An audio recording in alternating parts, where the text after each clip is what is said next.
Hello everyone and welcome to this week's review. It's been almost 10 years since Hotel Transylvania was released and it's been quite the ride. I had an inkling it might do well, but I never expected it to spawn 4 films and a television series and become one of the most popular animated franchises of the 2010s. Even more amazing, Hotel Transylvania was greenlit all the way back in 2006, so Sony Pictures Animation has been playing around with these monsters for a very long time. Genndy Tartakovsky took that simple concept of Dracula running a hotel for monsters and brought so much energy and inventive humor to it. He sought to give the animation a squatch and stretch, closer to hand-drawn animation, to make sure his voice wasn't lost, and I think he succeeded. Part of the fun of these films comes from watching the wacky way the characters move, and as the series has continued on, I've grown to really like Dracula, Mavis, Johnny, the Invisible Man, Wayne the Wolfman, and the other characters, getting the chance to spend time with them. I would have been happy if Sony had made 10 Hotel Transylvania movies. However, it's been officially announced that the 4th film, Hotel Transylvania, Transformania, will be the final one. Considering the 3rd movie was the highest grossing in the series, that's remarkable restraint on the studio's part. Of course, it's gone through quite the journey, like a lot of films released over the last few years. It was supposed to be released in December 2021, then it was moved to earlier in the summer, then to October, and then it was revealed it would premiere on Amazon Prime Video.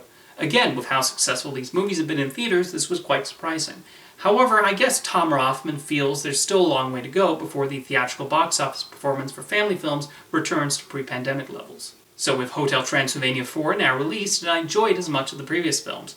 The answer is yes, although it actually took me a little while to get wrapped into the story. The opening scenes were surprisingly slow, and the family dilemma that was introduced felt a little contrived. You would think at this point that Dracula would be used to Johnny and would be completely happy with him as a son-in-law, but they come up with some conflict related to their relationship and Johnny's humanness. I hate saying this, but it almost had the feel of a direct-to-video sequel in the storytelling. There just wasn't that energy the franchise is known for. A few characters were used, and even the humor only produced a few chortles for me. Thankfully, as soon as Johnny is transformed into a monster and the monsters turn into humans, we're back to speed. From then on, Transformania has so much fun with all the creative ways they can transform these characters. There's a lot of comedy born out of the way they deal with their changes, the running gags involving Frankenstein and the Invisible Man being the funniest. The odd couple relationship between Dracula and Johnny as they go through the Amazon rainforest also works. And after not being utilized a whole lot in the first act, Mavis and Erica Van Helsing finally get their chance to shine later on. The animation is wonderful, with all the expressive and cartoony poses expected from the series. I just love the way the characters move, and that changes in this film allow the animators to take them to some new places.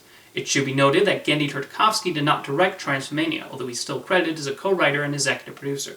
The film is directed by Jennifer Klusker and Derek Dreiman, who do have the appropriate credentials.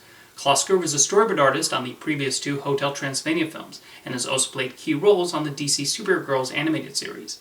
Dreiman has been a storyboard artist on several DreamWorks Animation and Nickelodeon productions, including directing a number of cat-dog episodes. He was even instrumental in the early development of SpongeBob SquarePants and co-wrote the lyrics to the theme song. They more than handled the job of continuing where Tartakovsky left off and utilizing the visual language of the movies. Adam Sandler did not return to voice Dracula, with Brian Hall playing the famous vampire this time around. You can tell he studied Sandler's vocal mannerisms and speaking style, and I never found it distracting, even though I did not forget it was someone else behind the microphone. I'm looking forward to seeing Brian Hall get more voice acting roles in the future, though. Overall, Hotel Transylvania is able to be a fun sequel with enough solid humor to make up for some of the flaws. If this does wind up being the final film, then it works as a decent send-off to the characters.